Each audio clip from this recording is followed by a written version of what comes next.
بسم اللہ الرحمن الرحیم۔ السلام علیکم ورحمۃ اللہ وبرکاتہ۔ منیفہ وائس میں آپ سب کو خوش آمدید۔ تو گائز، جیسا کہ آپ کو پتہ ہے کہ ہم نے ربیع الاول کی نسبت سے آقا صلی اللہ تعالی علیہ وآلہ وسلم کے واقعات کا سلسلہ جو ہے وہ شروع کیا ہے، اور یہ واقعات میں آپ کو ایک ناول ننھے حضور صلی اللہ تعالی علیہ وآلہ وسلم سے سنا رہی ہوں۔ اور جیسا کہ آپ لوگوں کو پتہ ہے کہ اس کا فرسٹ پارٹ جو ہے وہ یوٹیوب پہ میں نے اپلوڈ کر دیا ہے۔ امید کرتی ہوں آپ کو میرا وہ فرسٹ پارٹ بھی بہت ہی زیادہ پسند آیا ہوگا۔ تو چلیں بڑھتے ہیں اپنے سیکنڈ پارٹ کی طرف۔ سردار عبد المطلب کا مکان مہمانوں سے کھچا کھچ بھرا ہوا تھا۔ ابن عبداللہ کو تشریف لائے آج 7واں دن تھا، اور قریش کے دیرینہ رسم کے مطابق آج عبد المطلب نے اپنے قوم کو دعوت دی تھی تاکہ قوم ابن عبداللہ کو دیکھ لے اور اس نام کو سن لے جس کا اضافہ عبد المطلب کے خاندان میں ہوا تھا۔ لیکن قریش کے اس اجتماع میں بھی انتشار کی ایک عجیب فضا دکھائی دیتی تھی۔ ایک جگہ پر جمع ہونے کے باوجود قصہ کے نام لیوا چھوٹی چھوٹی ٹکڑیوں میں ایک دوسرے سے ہٹ کر بیٹھے ہوئے تھے۔ ہلکی دھیمی آوازیں فضا میں بھی بنا رہی تھیں، اور کبھی کبھی ایک ٹکڑی دوسری ٹکڑی کی طرف تکیلی نظروں سے اس طرح دیکھ لیتی تھی گویا وہ اس اتحاد کے سر سے ہی مخالف ہوں۔ لیکن اس کے باوجود سردار عبد المطلب کی شخصیت نے ان کے مخالف گروہوں کو ایک چھت کے نیچے جمع کر دیا تھا، اور یہ اپنی خواہش کے خلاف اس چھت کے نیچے جمع ہونے پر مجبور ہو گئے تھے۔ حرس کے کنیزوں اور عبد المطلب کے غلاموں نے مہمانوں کے سامنے رسید کے پیالے سلیقے سے چن دیے تھے۔ بکری کے شوربے میں بھگوئی ہوئی شام کے گندم کی روٹیاں ہاشمی خاندان کا خاص پکوان تھا، جس کی نقل عرب میں ہر جگہ ہوتی تھی، لیکن جس کے ذائقے کو ابھی تک کوئی نہیں پا سکا تھا، جس کو قحط کے زمانے میں مکہ کے نواح کے بادی نشاروں کے خوب کھایا تھا اور ہاشم کی تعریف میں قصیدے کہے تھے، اور جس نے جل کر امیہ کے قوم میں سخاوت اور بلند ہمتی کی صنعت حاصل کرنے کے لیے اپنے تہہ خانوں کے منہ کھول دیے تھے۔ لیکن اسراف کی حدیں گزر جانے کے باوجود ہاشم کی سخاوتوں کو چھونے کا ناکام رہا تھا۔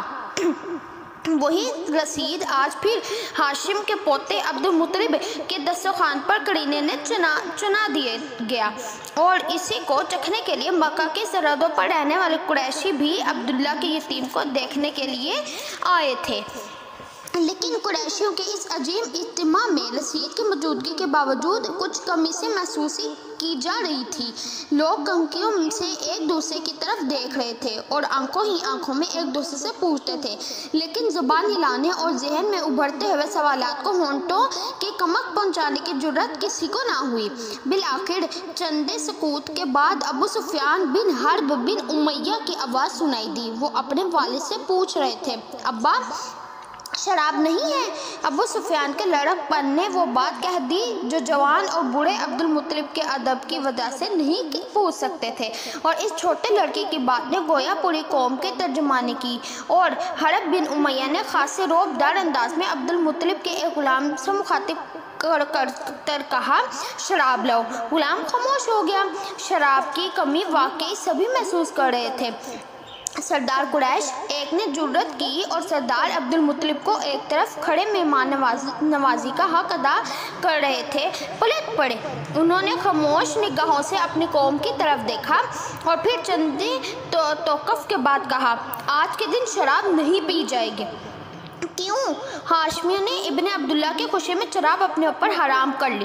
نہیں حرب، سردار عبد المطلب کی آواز گونج بن کر فضا پر چھا گئی۔ ہاشمیوں کے رسید کی داد اسی وقت دی جا سکتی ہے جب قوم حالت سکر میں نہ ہو، لیکن عمومی رسید کی لذتوں کو ہمیشہ سکر کی حاجت رہی ہے۔ سردار قریش کسی نے دور سے کہا اور پیالے میں انگلیاں دبو دی۔ حرب کا چہرہ سرخ ہو گیا۔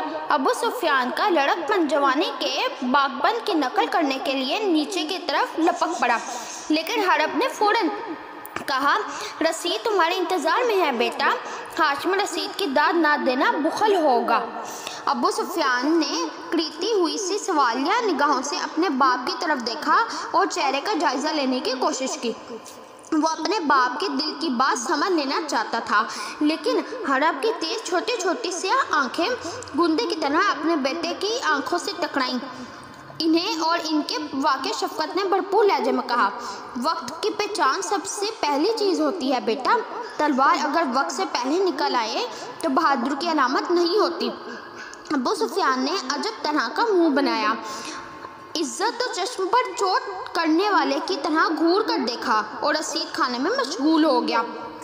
شاید اس کی یہ تلخیاں کافی دیر تک قائم رہتی، لیکن ہاشمی رسید کی لذت ہی مختلف تھی، اور وہ کوشش کے باوجود اپنے دل سے یہ کہے بغیر نہ رہ سکا کہ ہاشمی رسید تو واقعی سرخ کی ضرورت نہیں ہوتی۔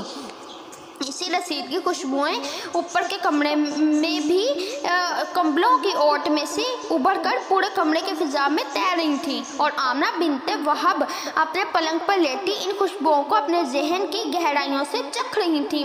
مٹی کا پیالہ ان کے سرہانے کے پاس رکھا ہوا تھا، اور بھاپ کی ہلکی پتلی لکیر بل کھاتی دھندلائی ہوئی ساکن فضا میں جیسے لڑکے جا رہی تھی۔ برقع نے بڑا زور مارا تھا اور اپنی پوری ضد کر دی تھی کہ مالکن حضور 7 دن سے کھجور، ستو اور روغن زیتون سے اکتا گئی ہوں گی۔ ایک ہی طرح کا کھانا، وہ بھی میٹھا اور مرغن، یقیناً کام و ذہن کو پریشان کر دیتا ہے، اس لیے انہیں رسید کے مثالوں سے منہ کا مزہ بدل لینا چاہیے اور تھوڑا بہت چکھ لینا چاہیے۔ لیکن مالکن جو اس عجیب ضدی کنیز کی اکثر ضدیں مان جایا کرتی تھی، راضی نہ ہوئی۔ خوش آمد روٹھ جانے اور پھر من جانے کے انداز اور بچوں کی طرح بکھر جانے کا ہر بات جس سے برقع اکثر اپنی مالکن کو منا لیا کرتی تھی، آج ناکام ہو گئی تھی۔ مالکن حضور نے تعمیل حکم میں برقع کو رسید کا پیالہ سرہانے رکھ دینا پڑا تھا۔ مالکن حضور برقع کے جانے کے بعد دیوار کی طرف کروٹ کر کے لیٹ گئی، گویا اپنے آپ کو دیوار کے آغوش میں بکھرے ہوئے سایوں میں چھپا لینا چاہتی ہوں، اور انہیں چاہتی تھی کہ وہ خیالات جو اس خواہش کے موقع پر ان پر ہجوم کر لینا چاہتے تھے، انہیں یہاں تنہائی میں پا لیں اور ماضی کی تلخ یادوں کو نکال دیں جو آمنہ بنت وہب سے ہمیشہ کے لیے اوجھل ہو گئی، لیکن جنہیں آمنہ بنت وہب کسی بھی قیمت پر اپنے سے جدا نہیں کرنا چاہتی تھیں۔ لیکن دیوار سے لپٹنے ہوئے گہرے سائے اس زمن میں کوئی مدد نہ کر سکتے تھے۔ ادھر برقع نے کمرے سے قدم باہر رکھا تھا کہ سارے خیالات ایک سیل بے پناہ کی صورت میں امڈ آئے، اور عبداللہ کی معزز و مکرم بیوہ بے حال ہو کر اس کی سطح پر تیرنے لگی۔ لیکن عجیب خیالات تھے یہ۔ اس چھت کے عین نیچے قریش کے سارے سردار جمع تھے، وہ قریشی بھی آئے تھے جنہیں خانہ جنگیوں نے مکہ سے نکال دیا گیا تھا، وہ بھی تھے جو ایک دوسرے کے خون کے پیاسے تھے، وہ بھی تھے جن کی تلواریں مکہ کے رہنے والوں کا تکیہ کلام تھا، اور وہ بھی جو اپنی روزمرہ کی روٹی کے لیے دوسروں کے محتاج تھے۔